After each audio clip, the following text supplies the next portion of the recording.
오늘 우리에게 주신 하나님의 말씀 보도록 하겠습니다. 레위기 6장 14절로 30절까지의 말씀입니다. 생명의 샘가 3월 10일 금요일 말씀 소제와 속죄제 보충 규례 함께 읽겠습니다. 소제의 규례는 이러하니라. 아론의 자손은 그것을 제단 앞 여호와 앞에 들이되 그 소제의 고운 가루 한 움큼과 기름과 소제물 위에 유향을 다 가져다가 기념물로 제단 위에서 불살라 여호와 앞에 향기로운 냄새가 되게 하고 그 나머지는 아론과 그의 자손이 먹되 누룩을 넣지 말고 거룩한 곳 회막 뜰에서 먹을지니라. 그것에 누룩을 넣어 굽지 말라. 이는 나의 화제물 중에서 내가 그들에게 주어 그들의 소득이 되게 하는 것이라. 속죄제와 속건제 같이 지극히 거룩한즉 아론 자손의 남자는 모두 이를 먹을지니 이는 여호와의 화제물 중에서 대대로 그들의 영원한 소득이 됨이라. 이를 만지는 자마다 거룩하리라.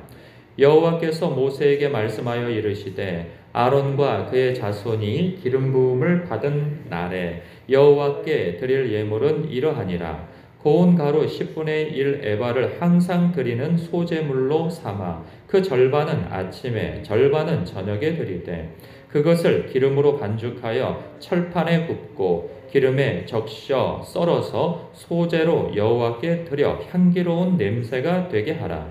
이 소제는 아론의 자손 중 기름 부음을 받고 그를 이어 제사장 된 자가 드릴 것이요 영원한 규례로 여호와께 온전히 불사를 것이니 제사장의 모든 소제물은 온전히 불사르고 먹지 말지니라.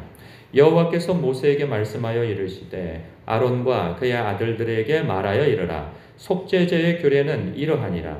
속죄제 제물은 지극히 거룩하니 여호와 앞 번제물을 잡는 곳에서 그 속죄제 제물을 잡을 것이요 죄를 위하여 제사 드리는 제사장이 그것을 먹되 곧 회막들 거룩한 곳에서 먹을 것이며 그 고기에 접촉하는 모든 자는 거룩할 것이며 그 피가 어떤 옷에든지 묻었으면 묻은 그것을 거룩한 곳에서 빨 것이요 그 고기를 토기에 삶았으면 그 그릇을 깨뜨릴 것이요 유기에 삶았으면 그 그릇을 닦고 물에 씻을 것이며 제사장인 남자는 모두 그것을 먹을지니 그것은 지극히 거룩하니라. 그러나 피를 가지고 회막에 들어가 성소에서 속죄하게 한 속죄제 제물의 고기는 먹지 못할지니 불사를 지니라. 아멘. 여러분 읽어도 이게 막 복잡하니 이게 무슨 말이겠습니까 싶을 겁니다. 이 정신이 없죠. 이 소제에 대해서 그리고 속죄제에 대해서 일전에 이미 앞에 소개가 되어졌는데 다시 한번 또 소개가 되어지고 있어요. 그래서 이게 왜 이렇게 자꾸 반복하나 이런 그런 생각이 들 수 있는데 오늘은요 이 보충 규례라고 해서 그러니까 일반 백성들이 하나님 앞에 소제를 드릴 때 그리고 속죄제를 드릴 때와 그리고 제사장이 하나님 앞에 소제와 또 속죄제를 드릴 때 어떻게 구분해서 드릴 것이냐에 대해서 말씀하고 있어요. 그러니까 14절부터 18절까지는요 소제에 대한 규례를 말씀하고 있는데 이것은 제사장이 아닌 일반 백성들이 하나님 앞에 소제를 드릴 때 이 소제는 하나님 앞에 감사 제물이 되어지는 거고요. 또 충성을 다짐하는 그런 제사가 되어진단 말이죠. 그러니까 번제와 함께 이 번제는 속죄의 그 제사를 드리는 거란 말이죠. 내가 하나님 앞에 범죄한 것을 하나님 앞에 모두 속죄하여서 이제는 하나님 앞에 속죄함을 받아 내가 새롭게 되어진 거죠. 하나님과의 관계가 새롭게 되어짐으로 인하여서 하나님 감사합니다. 저의 죄를 용서해 주셔서 감사하고 또 하나님의 백성으로 거룩한 백성으로 저를 새롭게 해주시니 감사합니다. 그래서 저는 하나님 앞에 충성을 다할 것이며 신실한 삶을 살 것입니다 하는 의미에서 소제를 하나님 앞에 드린단 말이죠. 근데 이 소제를 백성이 소제를 드릴 때에는 그 일부 한 움큼만 대표적으로 하나님 앞에 제사장이 그 번제단에 태워서 하나님 앞에 올려드리고 나머지는 제사장이 소유할 수 있게 되어졌어요. 그 내용에 대한 말씀을 좀 더 추가해서 말씀하고 있는 거죠. 그리고 난 이후에 19절서부터 23절은 제사장이 하나님 앞에 소제를 드릴 때인 거예요. 일반 백성이 아닌 제사장이 자기가 하나님 앞에 충성됨을 다짐하고 신실할 것을 다짐하는 그런 의미에서 소제를 드리는데, 특별히 어느 때 소제를 드려야 하느냐, 제사장은 이런 때라 하면서 20절에 이렇게 언급하고 있어요. 아론과 그의 자손이 기름 부음을 받는 날에. 그러니까 제사장이 이제 임직식을 하는 거죠. 뭐 태어날 때부터 제사장이라고 바로 임직하는 것이 아니고 어느 정도 성장을 하여서 이제 제사장의 규례를 이행할 수 있는 그런 나이가 되어질 때에 하나님 앞에 소제를 드리는 거란 말이죠. 그 소제를 드릴 때에 이렇게 저렇게 하라 하면서 말씀하고 있어요. 근데 백성들이 하는 소제와 제사장이 임직식 때 하는 소제가 다른 점이 하나 있는데, 그것이 무엇이냐면 제사장이 드리는 소제에 있어서는 23절 제사장의 모든 소제물은 온전히 불사르고 먹지 말라는 거예요. 그러니까 백성들은요, 한 움큼만 번제단에 태워서 하나님 앞에 올려드리고 나머지는 제사장이 소유할 수 있었어요. 먹을 수 있었는데, 이 제사장이 드리는 임직식 때에 제사장이 드리는 이 소제물은 먹을 수 없어요. 누구도. 그냥 하나님 앞에 온전히 다 태워 드리는 거죠. 이것은 마치 이런 거와 같아요. 그러니까 온전한 헌신과 충성과 그리고 봉사를 하나님 앞에 다짐하는 거죠. 내가 내 온몸을 그리고 전 삶을 주님께 모두 바쳐드립니다 라고 하는 그런 의미가 이렇게 포함되어져 있다면 우리가 그렇게 이해를 하면 좋겠다는 생각이 듭니다. 이런 부분에 있어서 우리도 왕 같은 제사장으로서 하나님 앞에 부름받고, 그리고 교회 안에서 이런저런 직분을 받게 되어질 때 하나님 앞에 우리가 이와 같은 중심과 삶의 태도를 가질 필요가 있다는 부분에 있어서 이 묵상 포인트가 되겠다는 생각이 듭니다. 그러니까 하나님 앞에 우리가 직분을 맡았다고 하는 것은 영광스러움이죠. 사도 바울도 자신이 사도가 되어진 것에 대해서 아주 영광스러움을 고백했어요. 그러니까 표면적으로 볼 때는 그 얼마나 고생스럽습니까? 사도 바울이 교회를 세워 나가고 복음을 열방에 전하는 그 모든 과정은요, 이 표면적으로 외적으로 보면 굉장히 고난스럽고 예수 믿어서 망한 삶 같고 굉장히 어려움이 많아요. 그런데 다른 사람이 보는 시각과 그가 하나님 앞에서 갖는 시각은 전혀 달랐다는 것이에요. 그 모든 것들이 하나님 앞에 영광스러움으로 그는 알고 그것을 기쁨과 감사함으로 받고 그렇게 삶을 살아냈고 고백도 그렇게 하는 것을 봅니다. 그래서 우리가 얻은 직분 하찮게 여겨서는 안 되는 것이죠. 오늘날 너무나도 직분이 남발되어지다 보니까 집사 직분은 뭐 시간 지나가면 다 받는 것이 되어지고, 또 권사 직분은 시간 지나가면 다 받는 것이라고 생각하고, 이런 것이 아닌 거죠. 우리가 성도라고 이름 불러줄 때에도 거룩한 하나님의 사람이지 않겠어요? 그 가운데에서도 또 주님의 몸된 교회와 성도를 섬기라고 세워진 집사 직분과 권사 직분과 안수 집사와 장로와 전도사와 목사, 이 모든 직분이 하나님 앞에 영광스러움인 거죠. 그래서 그 영광스러운 직분을 내가 제 인생과 그리고 저의 삶을 주님께 모두 바쳐드립니다 라고 하는 그러한 마음가짐과 중심과 태도로서 섬겨야 할 것으로 이 말씀이 묵상되어지는 것이죠. 그런가 하면 24절부터는요, 이 속죄제에 대한 규례를 말씀하고 있어요. 24절부터 29절까지는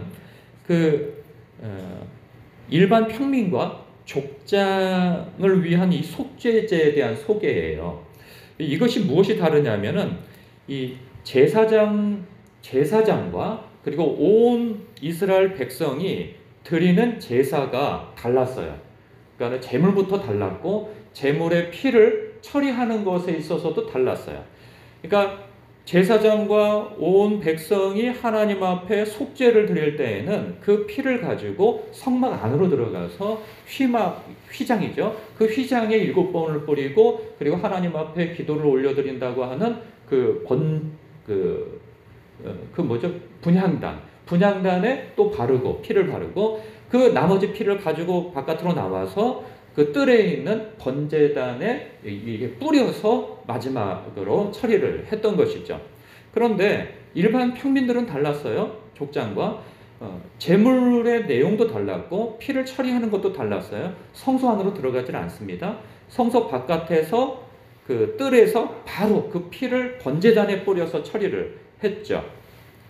그리고 또 다른 것이 무엇이냐 하면 일반 백성들과 평민들이 하나님 앞에 속죄제를 드릴 때에는 화목제처럼 그 가장 좋은 부위, 내장 부위와 그 뭐 콩팥이나 간에 붙은 기름이나 이런 모든 떼어낸 것, 이 짐승 가운데서 가장 좋은 부위를 하나님 앞에 태워드리고 나머지는 제사장이 소유할 수가 있었어요. 거기 먹을 수가 있었단 말이죠. 그 얘기가 26절에 나와요. 죄를 위하여 제사 드리는 제사장이 그것을 먹되 곧 회막들 거룩한 곳에서 먹어라, 이 말씀을 하고 있어요. 그런데 30절에 보면요 좀 달라요. 그러나 피를 가지고 회막에 들어가 성소에 속죄하게 한 속죄제, 누가 드리는 거예요? 성막 안으로, 회막 안으로 들어가서 이 피를 처리할 수 있었던 사람들은 제사장과 일반 백성, 온 백성들인 거죠. 그런 속죄제 제물의 고기는 먹지 못할지니 라고 말씀하고 있는 거예요. 이게 다른 거죠. 그런 부분에 있어서 구분을 해주고, 여기서 묵상 포인트라고 하는 것은 저는 28절을 봅니다. 28절을 보면 그 고기를 토기에 삶았으면 그 그릇을 깨뜨릴 것이요 유기에 삶았으면 그 그릇을 닦고 물에 씻을 것이며, 이 재물을 다루는 데 있어서 어떤 그릇이 있지 않겠어요? 그 그릇이 토기 그릇이라고 한다면 이것은 깨뜨려 버리라는 거예요. 왜냐하면 이 토기의 특징이 스며들잖아요. 그래서 이것을 깨끗이 씻어도 그 제물에 어떤 한 거룩하게 하나님 앞에 구별되어진 그 제물이 제사의 뭐 고기나 이러한 것들이 거룩한데 이것이 그 토기에 스며들어서 남겨질 때 변질되어질 수가 있는 거죠. 그래서 이것을 씻어서 쓰지 말고 그것을 아예 깨트려서 하나님 앞에 온전히 드리라는 거죠. 그런데 유기는 달라요. 유기는 노쇠로 만든 그릇이잖아요. 이것은 물로 씻어내면 깨끗하게 닦여질 수가 있어요. 그래서 하나님 앞에 다시 재사용할 수 있는데, 그러니까 이게 요지는 뭐냐? 요점이 뭐냐? 하나님 앞에 거룩하게 드려져서 깨끗하게 되어진 것이 다시 변질되어지도록 부주의하게 사용하지 말라는 거죠. 그러니까 이것은 우리가 하나님 앞에 죄가 있어서 속죄를 하고 난 이후에 하나님 앞에 그 기쁨과 감사함의 고백을 하지 않겠어요? 하나님께서 죄를 용서해 주신 것에 대해서. 그리고 난 이후에 부주의하게 죄를 다시 접하지 말라는 거죠. 우리의 연약함은 그런 데 있어요. 하나님 앞에 용서함 받고 나의 죄를 깨닫고 하나님 앞에 사죄를 함으로 인하여서 회개하고 돌이켜 하나님 앞에 바로 세워졌는데, 문제는 뭐냐면 부주의한 거죠. 다시금 죄 짓는 것을 들여다보고 다시금 죄 짓는 현장에 가고 다시금 죄 짓는 사람을 만나고 다시금 이런 거죠. 아무런 조심성 없이 그것을 다시 내 자신을 그 죄 짓는 것에 노출을 시켜버리게 되어지면 하나님 앞에 회개하여 깨끗게 되어진 것이 변질되어진다는 거예요. 그 무서움을, 그 부주의함에서 오는 다시 죄 짓는 것에 대해서 하나님 앞에 조심성이 있어야 된다 하는 거죠. 이것은 앞서 이 소제에서도 마찬가지예요. 이 소제를 보면 16절에 그 나머지는 아론과 그의 자손이 먹되 누룩을 넣지 말고 거룩한 곳 회막들에서 먹을지니라. 그것에 누룩을 넣어 굽지 말라. 이는 나의 화제물 중에서 내가 그들에게 주어 그들이 소득이 되게 하는 것이다. 속죄제와 속건제와 같이 지극히 거룩한즉. 이 거룩한 것을 누룩을 넣지 말라는 거예요. 왜? 날씨가 덥잖아요. 그러니까 누룩을 넣어서 제사 과정 속에서 이리저리 움직이다 보면 변질되고 상할 수 있다는 거죠. 우리도 이 설 때는 안 그러는데 추석 때 막 요리를 하고 나면은 그게 날씨가 아직까지는 춥지 않아가지고 그 밤새 상해버릴 수가 있어요. 하루 이틀 동안에. 그런 것처럼 조심성 있게 다루라는 거죠. 그래서 아예 누룩을 넣지 말라는 거예요. 그 발효되는 과정 속에서 이것이 변질되어질 수 있으니까. 그러니까 이런 부분에 있어서 내 신앙이 변화되어져 가야 하는데 우리의 부주의함으로 인하여서 다시금 변질되어져서 하나님 앞에 다시 번제를 드려야 되는 상황이, 다시 속죄제를 드려야 하는 상황이 벌어지지 않도록 자기 자신을 거룩하게 단속하라, 이 말씀을 하고 있는 거예요. 이 말씀은 우리에게 주시는 메시지가 굉장히 크다는 생각입니다. 왜냐하면 우리는 하루 종일 일상의 삶을 살다 보면 듣고 보고 말하고 하는 그 선택하고 하는 모든 것에 있어서 우리는 악한 마귀가 우리를 내버려 두지는 않아요. 그래서 우리는 영적인 싸움을 싸워야 하는데 이 새벽부터 성령으로 충만함을 구하여서 우리가 말하고 선택하고 행동하고 태도하는 그 모든 것들이 주님이 기뻐하실 만한 것이 되게 해달라고 우리는 늘 기도하며 깨어 있어야 하는 것이죠. 그렇지 않으면 악한 마귀는 실제적으로 우리에게 덤벼 들어오고, 우리는 영적인 싸움을 싸워야 하기 때문에 이거 보통 어려운 게 아니에요. 그래서 성령을 의지하지 않고서는 우리는 한순간도 영적인 싸움에서 승리해 나갈 수 없다 하는 것입니다. 이런 부분에 있어서 초심성 있는 하루가 되어지시기를 주님의 이름으로 축복합니다. 기도하겠습니다.